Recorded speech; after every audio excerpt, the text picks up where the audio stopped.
오늘 우리에게 주시는 하나님의 말씀 우리 함께 봉독합니다. 오늘 주시는 말씀은 사도행전 20장 13절부터 24절까지의 말씀입니다. 사도행전 20장 13절부터 24절까지 우리 같이 한 목소리로 합독하겠습니다. 같이 읽습니다. 시작. 우리는 앞서 배를 타고 아소에서 바울을 태우려고 그리로 가니 이는 바울이 걸어서 가고자 하여 그렇게 정하여 준 것이라. 바울이 아소에서 우리를 만나니 우리가 배에 태우고 미둘레네로 가서 거기서 떠나 이튿날 기호 앞에 오고 그 이튿날 사모에 들르고 또 그 다음 날 밀레도에 이르니라. 바울이 아시아에서 지체하지 않기 위하여 에베소를 지나 배 타고 가기로 작정하였으니 이는 될 수 있는 대로 오순절 안에 예루살렘에 이르려고 급히 가미로라. 바울이 밀레도에서 사람을 에베소로 보내어 교회 장로들을 청하니 오매 그들에게 말하되 아시아에 들어온 첫날부터 지금까지 내가 항상 여러분 가운데서 어떻게 행하였는지를 여러분도 아는 바니 곧 모든 겸손과 눈물이며 유대인의 관계로 말미암아 당한 시험을 참고 주를 섬긴 것과 유익한 것은 무엇이든지 공중 앞에서나 각 집에서나 거리낌이 없이 여러분에게 전하여 가르치고 유대인과 헬라인들에게 하나님께 대한 회개와 우리 주 예수 그리스도께 대한 믿음을 증언한 것이라. 보라, 이제 나는 성령에 매여 예루살렘으로 가는데 거기서 무슨 일을 당하는지 알지 못하노라. 오직 성령이 각성에서 내게 증언하여 결박과 환난이 나를 기다린다 하시나 내가 달려갈 길과 주 예수께 받은 사명 곧 하나님의 은혜의 복음을 증언하는 일을 마치려 하면은 나의 생명조차 조금 더 귀한 것으로 여기지 아니하노라. 아멘. 모두 자리에 앉아주시기 바랍니다. 하나님 아버지, 이제 주의 말씀을 펴고 듣겠습니다. 주님, 친히 말씀하여 주시고 성령을 통해서 주시는 음성이 우리 마음 가운데 들려지게 하여 주옵소서. 이 시간 부족한 종 앞에 서게 하셨사오니 십자가 뒤로 추한 것들 감추시고 주의 보혈로 덮으시사 이 시간 주님의 영광만 온전히 전하는 스피커로 사용하여 주시옵소서. 이 시간 현장에서 함께하는 우리 성도들뿐만 아니라 영상으로 함께하는 성도들 또 함께할 성도들도 있습니다. 주님, 어느 곳에 있든지 영이신 하나님께 예배하는 자리가 되게 하시고 그래서 영과 진리로 드리는 신령한 예배되게 하여 주옵소서. 예수님의 이름으로 감사하며 기도하옵나이다. 아멘.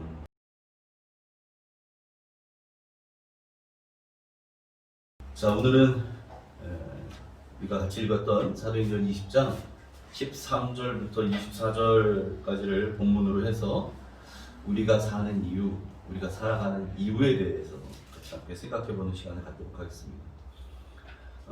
우리 지난주는 설립 3주년 감사 예배였고요. 그 전주까지 계속해서 사도행전을 이어가고 있었지요.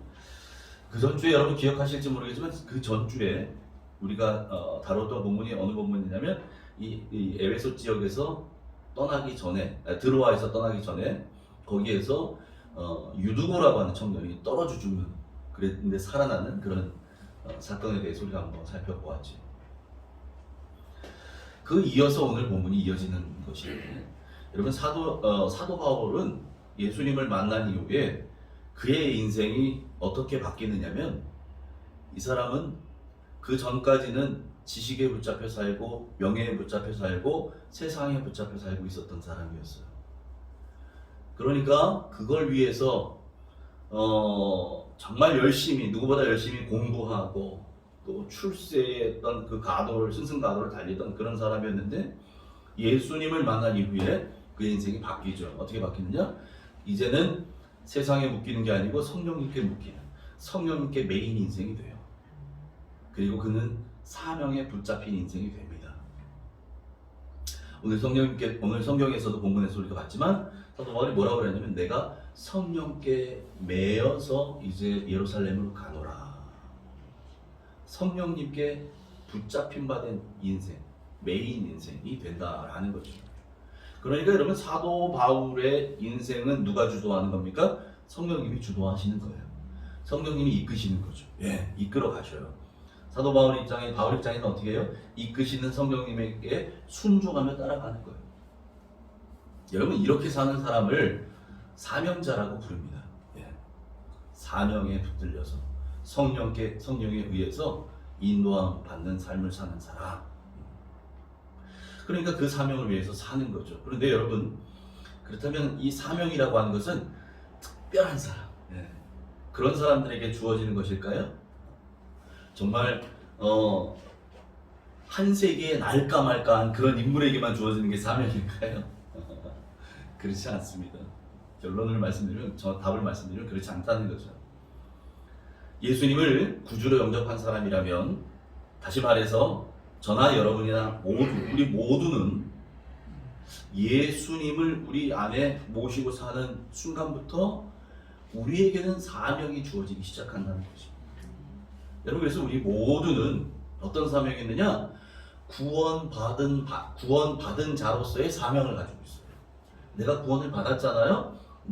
나에게 천국 소망이 주어졌잖아요. 그러면 그런 사람다운 사명이 나에게 주어진다는 거예요.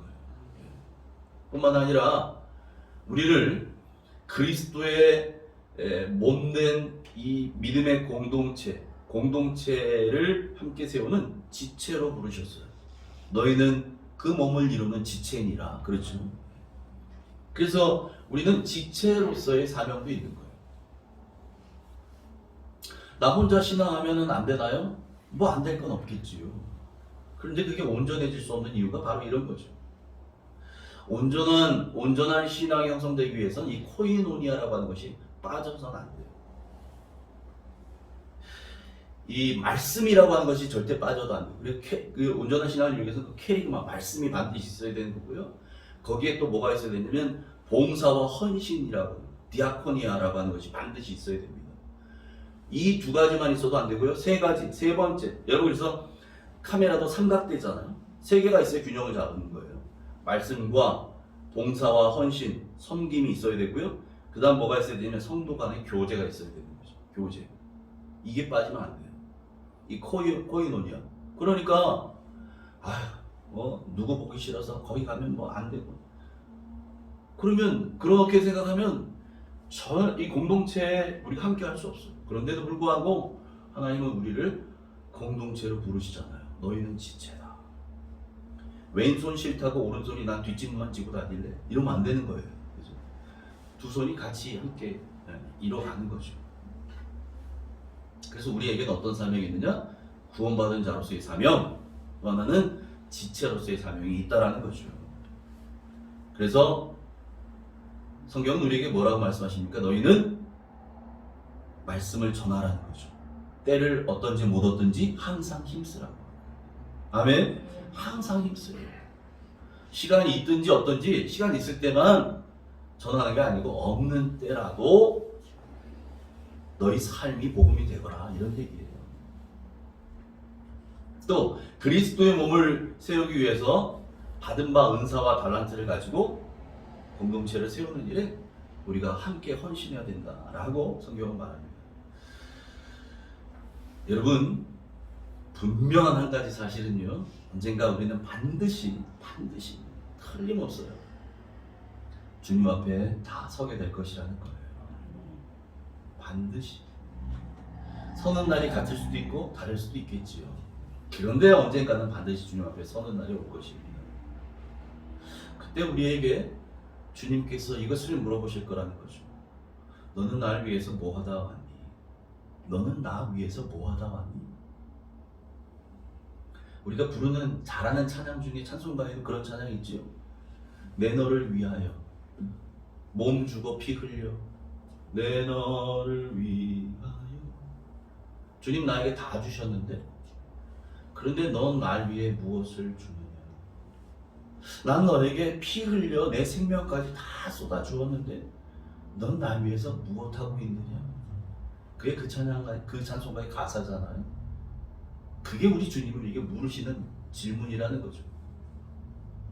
내가 너에게 생명 주고 구원을 선물로 주고 하나님을 믿는 믿음도 주고, 그래서 힘들고 어려울 때마다 네 손을 붙잡아 일으켜주고 너를 인도해서 이제 천국까지 이르도록 이끌어 주었는데, 그런데 너는 날 위해 무엇하다 왔느냐?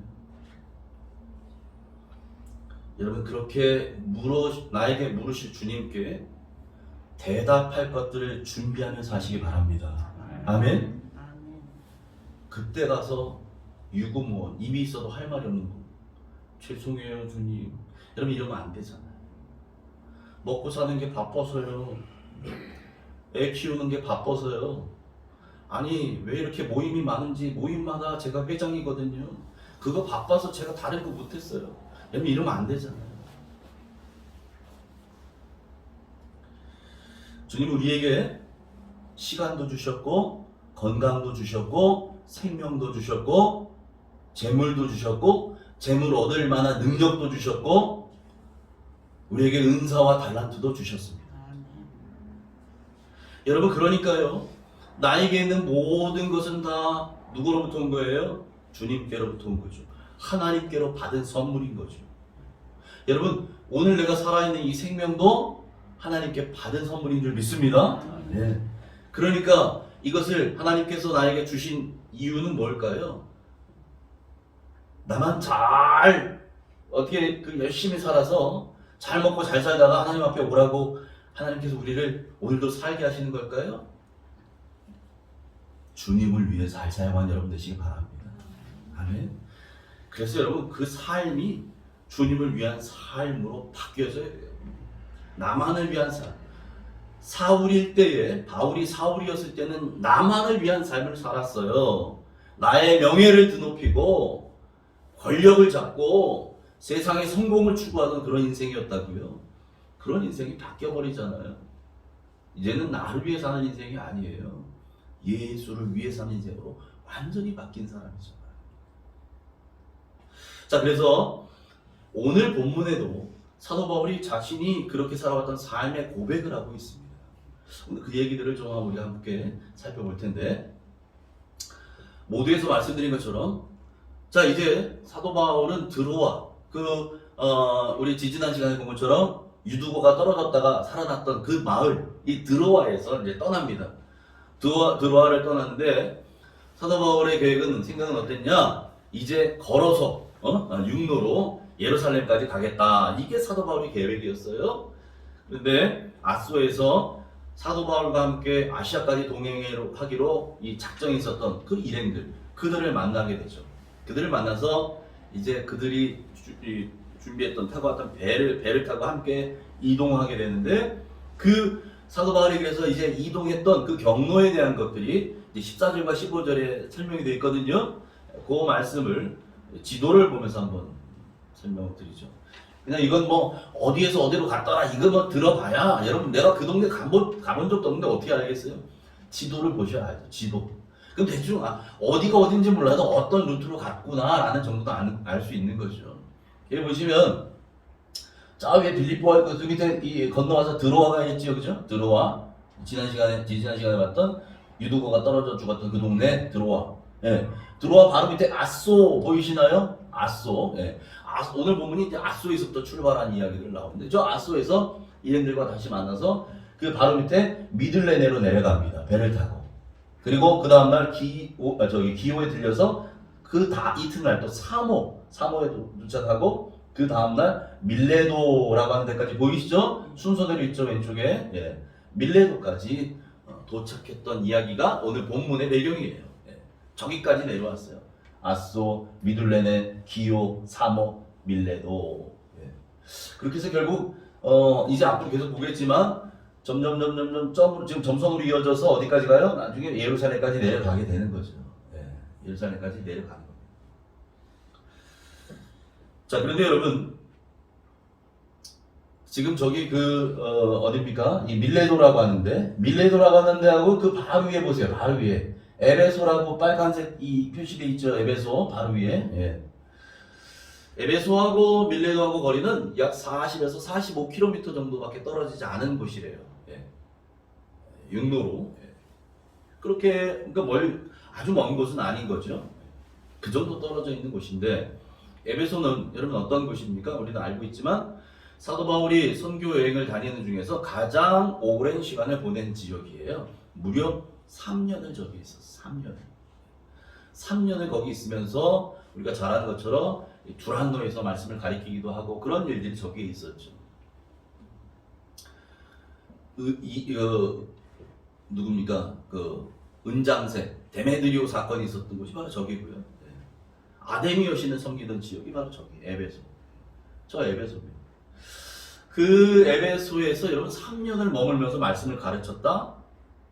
그러니까 여러분 많은 곳을 다녔어도 여러분 그렇게 오랫동안 머물면서 거기에 있는 성도들과 3년간 교제하면서 하나님의 교회를 세워가면서 복음 사역을 했다라면 사도 바울 마음속에서도 그 지역은 좀 각별한 의미였을 거라는 거죠.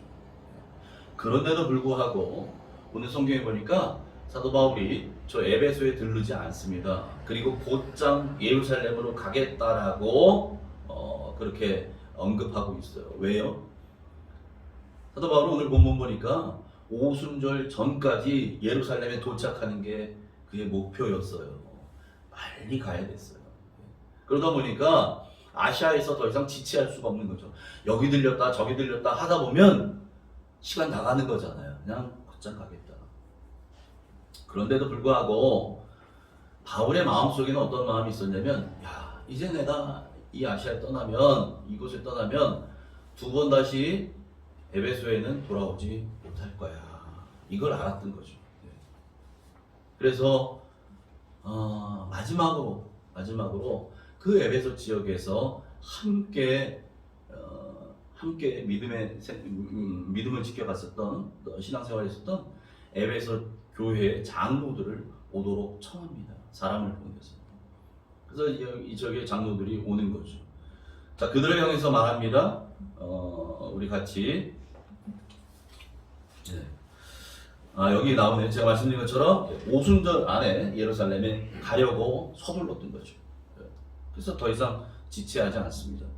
자, 그렇게 왔던 에베소 장로들에게 뭐라고 말하느냐? 이제 에베소 장로들을 향해서 사도 바울의 권면의 말씀이 시작됐는데 이것을 사도 바울의 고별 설교라고도 보통 이야기합니다.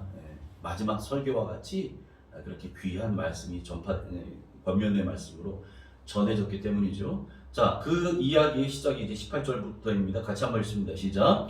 오매 그들에게 말하되 아시아에 들어온 첫날부터 지금까지 내가 항상 여러분 가운데서 어떻게 행하였는지를 여러분도 아는 바니.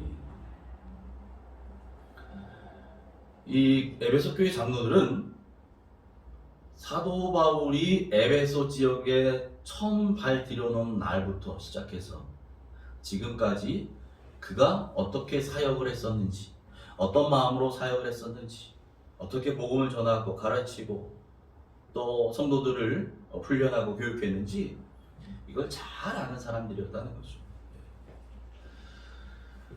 사도 바울과 함께하며 더 많은 시간을 보냈기 때문에 그렇죠.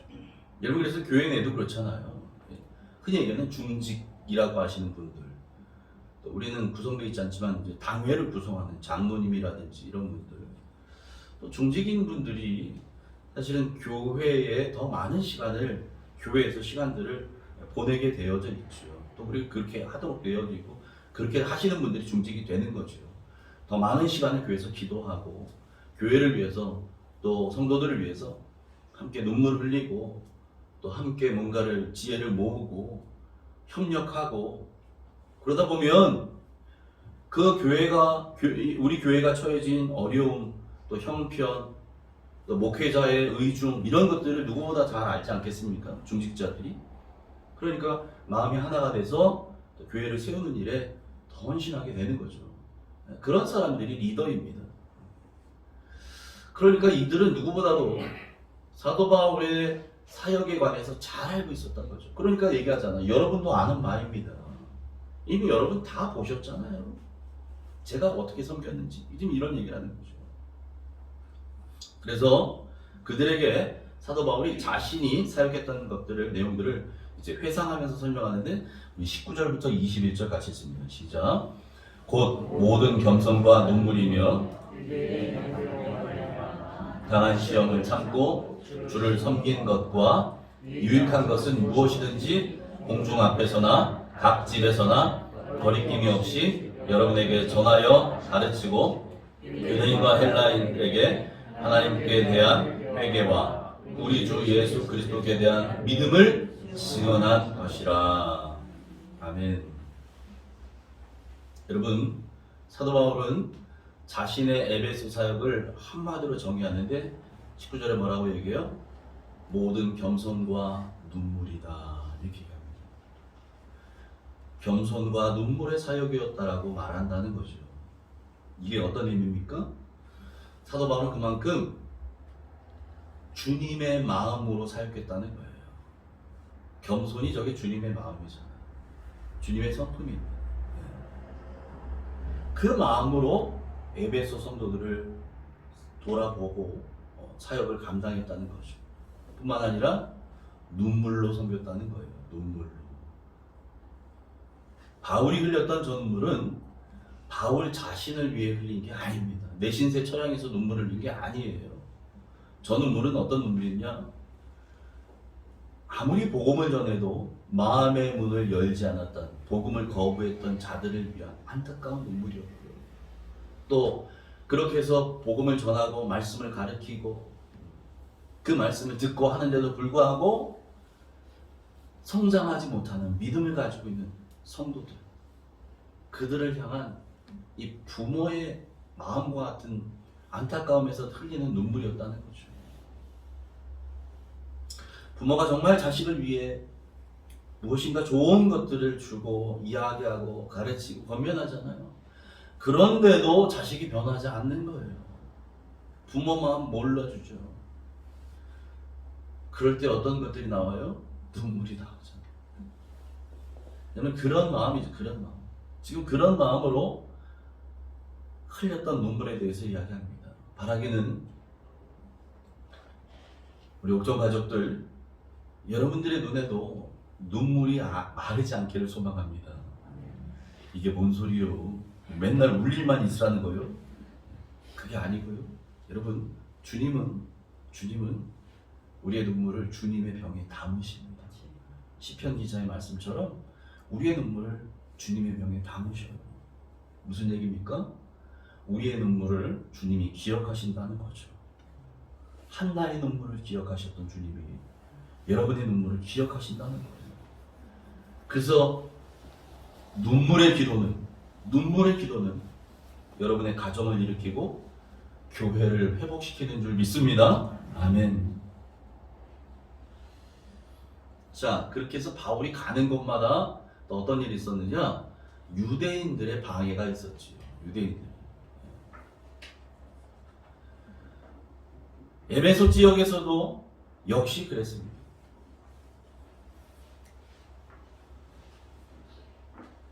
그런 방해와 핍박에도 불구하고 바울은 어떻게 했대요? 인내하며 사명을 감당했다는 거예요. 모든 겸손과 눈물이며 유대인의 간계로 말미암아 당한 시험, 환난, 어려움, 박해를에도 불구하고 그 모든 것들을 참고 주님을 섬겼다는 거죠. 여러분, 이 모든 행위를 사도 바울은 뭐라고 얘기한다고요? 주님을 섬긴 것이다 라고 얘기합니다. 그러니까 에베소에서 사역하면서 이 사도 바울이 했었던 모든 겸손과 또 눈물과 또 인내와 이 모든 것들은 결국은 주님을 섬긴 것이었다라는 거예요. 예? 여러분, 나는 거기에서 에베소 성도들을 위해서 눈물을 흘리고 에베소 성도들을 어떻게든 하나님의 정말 제대로 속이 꽉 찬 이 알곡으로 양육하고 또 그들을 교육하기 위해서 그렇게 밤낮 애썼는데 그 모든 사역이 사람에게 한 것이 아니라 주님께 한 거라는 거예요. 주님께. 여러분, 우리의 봉사와 헌신과 섬김과 예배도 그런 줄 믿습니다. 여러분이 교회를 위해서 뭘 해야 되겠다. 맞아. 내가 청소를 해야지. 맞아. 내가 이제는 뭐라도 하나 해야지. 이런 마음이 들잖아요. 여러분, 이게 목사를 위해서, 사람을 위해서 하는 거 아니라는 거죠. 그 마음을 주신 분이 누구예요? 성령님이죠. 결국 그 모든 것이 누구를 위한 거예요? 주님을 위한 거죠. 주님을 위한 거예요. 무슨 일을 하시든지 사람에게 하듯 하지 말고 주께 하듯 하시기 바랍니다. 아멘.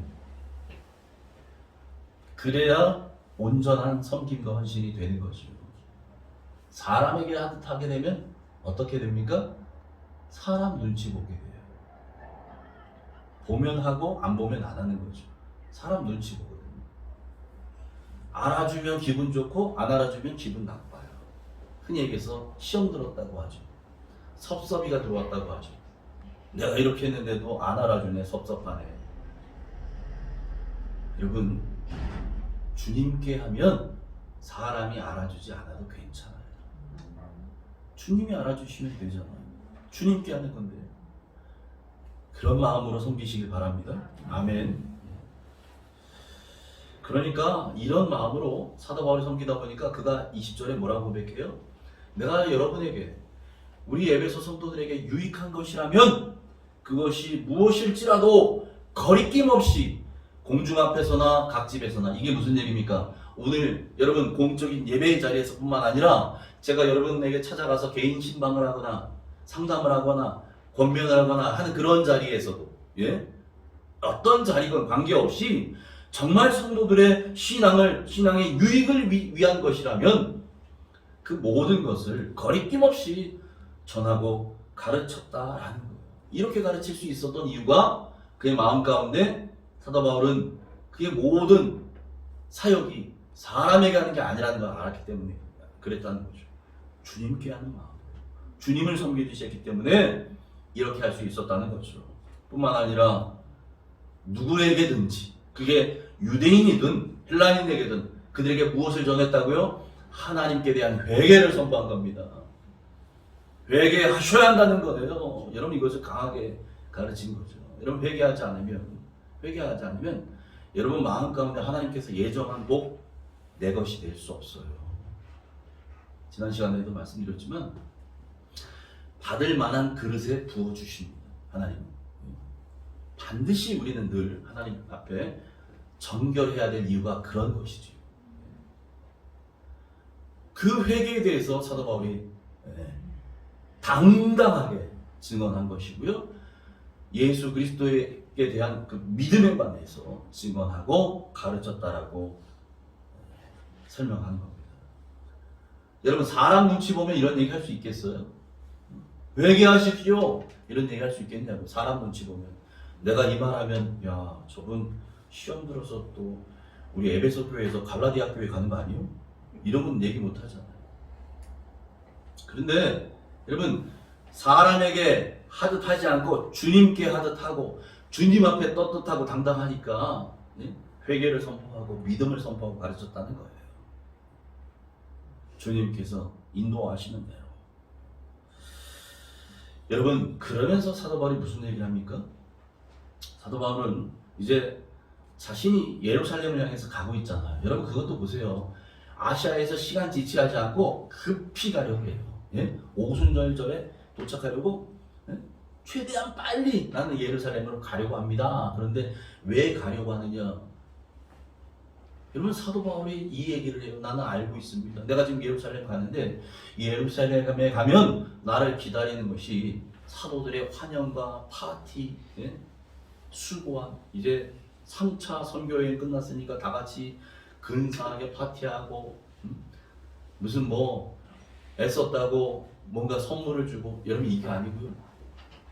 예루살렘에서 사도 바울을 기다리는 것은 오늘 성경 보니까 결박과 혼란이 기다리고 있다는 것을 알았다는 거예요. 보세요. 22절부터 23절 같이 했습니다. 시작.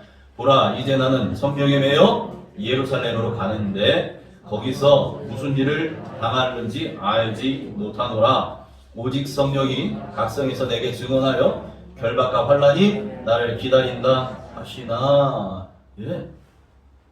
성령님께서 이미 사도 바울에게 알려주셨다는 거죠. 뭘 알려주셔요? 결박과 환란이 너를 기다리고 있을 것이다. 예루살렘으로 가면. 여기서 제가 질문합니다. 여러분이 사도 바울이라면 이 내용 알고 있어요? 난 알아요. 내가 지금 가면 무엇이 나를 기다리고 있는지. 환영하는 사람들이 아니고 나를 결박하고 핍박하고 고난이 기다린다 라는 것을 알고 있어요. 이런데도 예루살렘에 갈 수 있으시겠습니까? 이걸 아는데, 이거를 아는데도 불구하고 아시아에서 지체하지 않고 난 빨리 가야겠다 이럴 수 있겠냐 말이에요. 아마 없던 핑계도 만들 거예요. 아유, 벌써 세 번에 걸쳐서 선교여행을 타지에서 보냈더니 몸이 영 말이 아닙니다. 제가 몸이 아파서 이제 못 갈 것 같아요. 이쪽 아시아에서 몸 조리 좀 하고, 예. 몇 년 걸릴지 모르지만 몸 좀 깨끗해지면, 그리고 이쪽에서 사역 좀 마무리하면 그때 예루살렘에 갈게요. 뭐 어떤 핑계도 만들어서 안 가려고 하지 않을까요? 우리라면 내 앞에 위험이 기다리고 있다는 사실을 뻔히 알면서도 그 불구덩이로 들어가는 사람 흔치 않을 겁니다. 그런데 바울은 그랬다는 거죠. 바울은 지금 그랬어요. 그래서 그가 뭐라고 고백합니까? 24절 같이 읽습니다. 시작. 내가 달려갈 길과 주 예수께 받은 사명 곧 하나님의 은혜의 복음을 증언하는 일을 마치려 하면은 나의 생명조차 조금도 귀한 것으로 여기지 아니하노라. 아멘. 여러분, 바울에게는요 소명의식이 있었어요. 소명. 주님께서 나를 부르신 이유, 부르신 뜻이 무엇인지를 분명히 알고 있었다는 거예요. 예? 그것이 어떤 거라는 겁니까? 하나님의 은혜의 복음을 증언하는 일이라는 거예요. 주님은 사도 바울을 다메섹에서 부르셨던 이유가 무엇이냐? 다른 게 아니고 이 하나님의 은혜의 복음을 증언하라고. 보다 더 정확히 말씀드리면 이방인들의 그 빛으로 부르신 거잖아요. 사도로 부르신 거잖아요. 이거 하라고. 그러니까 바울에게 있어서, 사도 바울에게 있어서 하나님의 은혜의 복음을 증언하는 일, 이것이야말로 그의 달려갈 길인 것이고 예수님께 받은 사명이라는 거예요. 내가 달려갈 길, 그리고 그것이 곧 주 예수께 받은 사명인데 이것이 무엇이냐? 하나님의 은혜의 복음을 증언하는 일이라는 거죠. 그래서 예수님을 만난 이후에 이 바울은요, 앞서 말씀드린 것처럼 사명을 위해 살았던 사람이에요. 사명에 붙잡혀 사는 사명자로 살았던 거라는 거죠.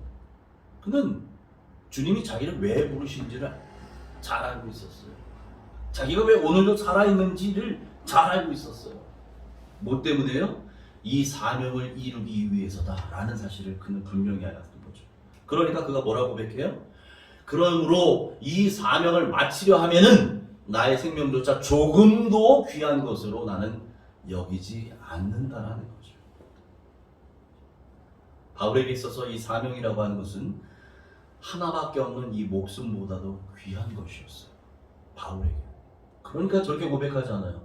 나는 그 사명을 마치기 위해서는 내 생명조차 조금도, 여러분 조금도예요. 조금도 귀하게 여기지 않는다. 내 목숨 바치는 것도 이 사명을 이루기 위해서는 지금 그렇게 고백하고 있다는 거죠. 자, 그렇다면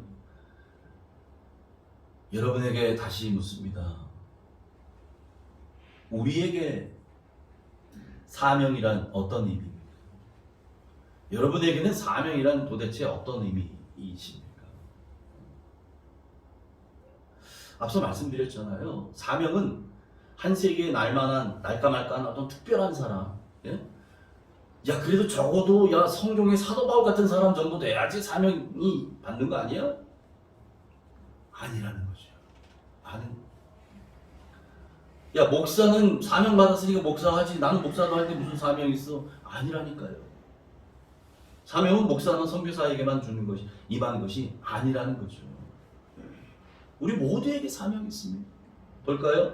주님 우리에게 어떤 사명 주시고 뭐라 말씀하셨는지 우리 잘 아는 말씀이죠. 마태복음 28장 주님이 주셨던 대위임령 주님의 명령 19절 20절 마지막 절입니다. 같이 읽습니다. 시작. 그러므로 너희는 가서 모든 민족을 제자로 삼아 아버지와 아들과 성령의 이름으로 세례를 베풀고 내가 너희에게 분부한 모든 것을 가르쳐 지키게 하라. 볼지어다 내가 세상 끝날까지 너희와 항상 함께 있으리라 하시니라. 아멘. 마태복음은 28장 20절에서 끝나요. 없어요. 그 뒤로. 마지막 하늘로 올라가시기 전에 하셨던 마지막 유언과 같은 말씀이죠.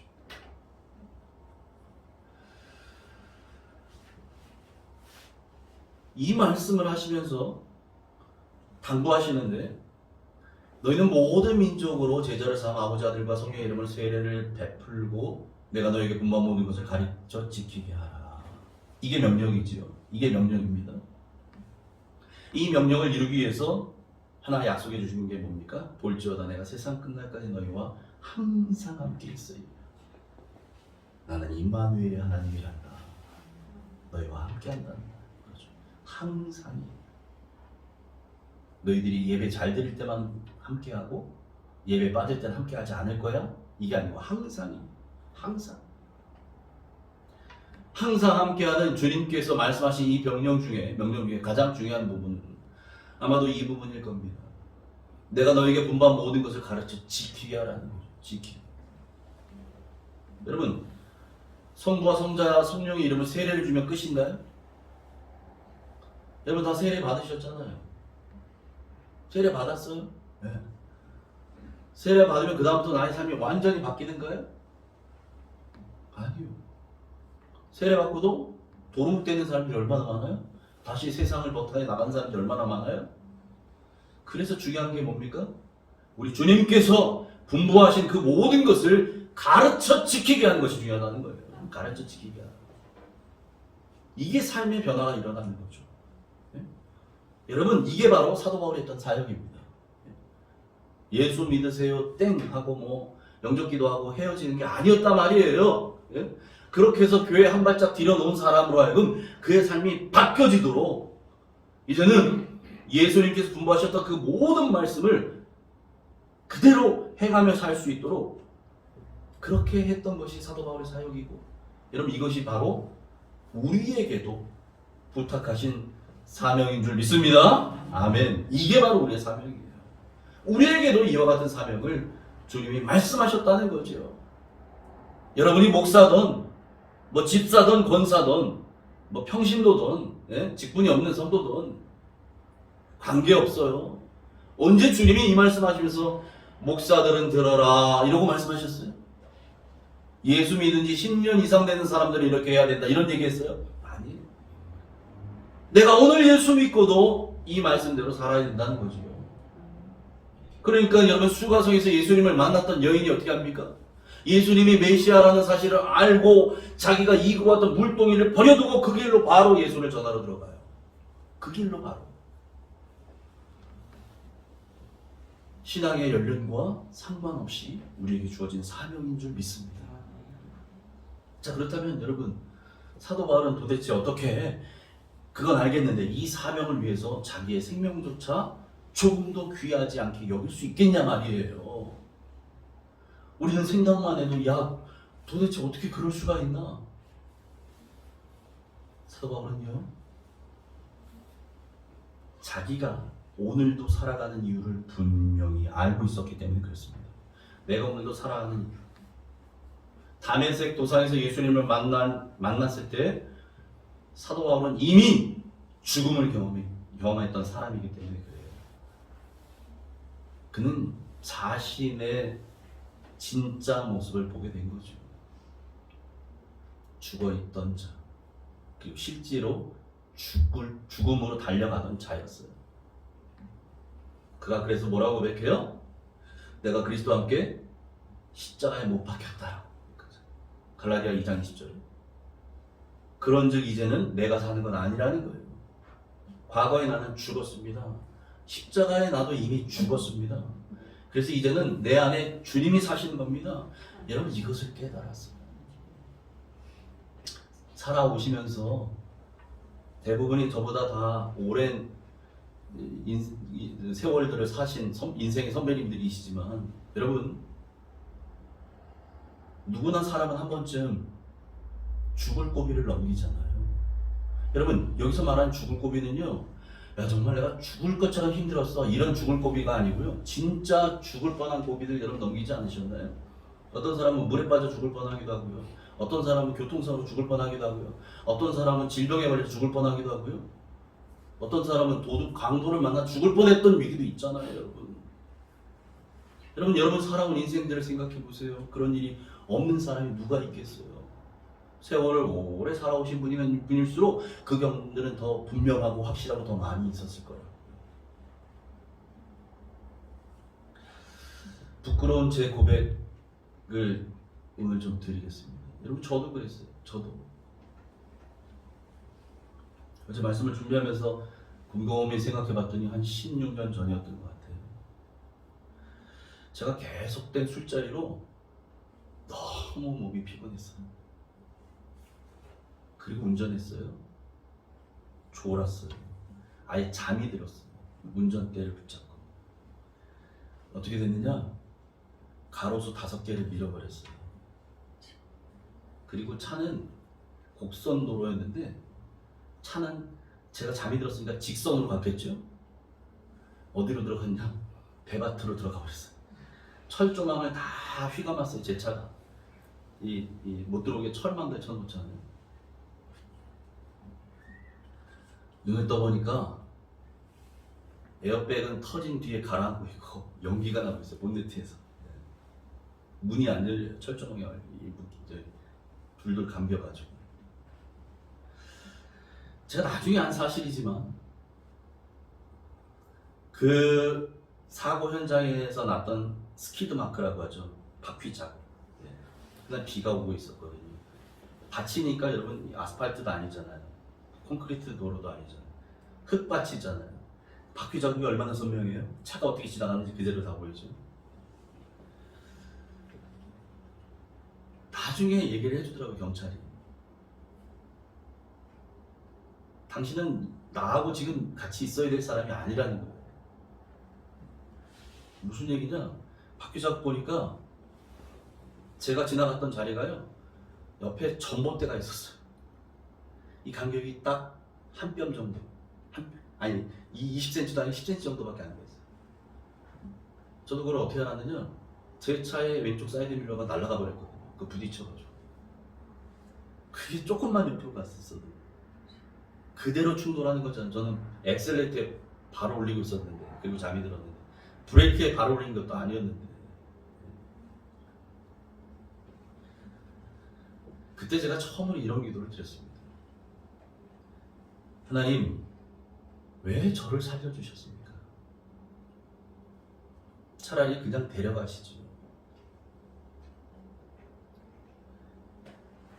제가 그 후로 사명이 남아있는 사람은 하나님께서 데려가지 않는 사실을 몸으로 알았어요. 사명이 남아있으면 하나님께서 데려가지 않으신다는 거죠. 그에게 사명이 남아있는, 그런 얘기 여러분 많이 들으셨죠? 그걸 제가 경험을 하게 되더라고요. 그랬던 제가요, 여러분 앞에 서서 목사가 돼서 이렇게 설교할 줄 누가 알았겠습니까? 누가 알았을까요? 저도 몰랐어요. 상상도 안 했어요. 저는. 그러니까 이 모든 것이 하나님의 은혜이지요. 주님의 섭리인 줄 믿습니다. 제가 하겠다고 한 것도 아니었어요. 주님이 그렇게 이끌어 가시는 거죠. 여러분, 그래서 저는 항상 잊지 않으려고 하는 것이 있어요. 그래, 나는 덤으로 사는 인생이다 라는 거죠. 여러분, 우리 모두는 덤으로 사는 인생이 맞습니다. 덤으로 사는 인생. 그때 하나님께서 부르셨으면 우리는 벌써 하나님 나라에 갔었어야 될 사람들이죠. 그런데 하나님께서 부르지 않으셨잖아요. 그 차 핸들 제가 조작하지 않았습니다. 누가 핸들을 10cm 정도 틀으셨을까요? 하나님이 틀으신 거죠. 여러분, 우리 모두는 그런 하나님의 은혜 가운데 사는 사람인 줄 믿습니다. 그래서 사도 바울이 고백한 것처럼 우리는 사나 죽으나 주님의 것이라는 거예요. 아멘. 주님이 주신 목숨이에요. 엄마 뱃에서 태어날 때도 물론 하나님이 만들어 주셨지만, 빚어 주셨지만, 이 땅 가운데 살아가는 동안에는 누가 붙들어 주셔요? 하나님이 붙들어 주시는 거예요. 하나님이. 그러므로 우리에게는 어떤 것만 있어야 돼요? 감사만 있어야죠. 여러분, 살아도 감사, 죽어도 감사인 줄 믿습니다. 아멘. 살아도 감사, 죽어도 감사. 그걸 아는 사람은 감사할 수밖에 없는 거예요. 감사만 나올 수밖에 없는 거죠. 여러분, 덤으로 살아가는데 부족하면 어떻고 모자라면 어때요? 여러분, 물건 사는데 내 값 다 치르고 값어치만큼 받았어요. 이미 난 가도 돼. 근데 주인이 잠시만요, 이거 덤으로 이만큼 더 드릴게요. 아니, 덤을 왜 그거밖에 안 줘요? 한 번 더 주세요. 이런 사람 있어요, 세상에? 덤 받는데?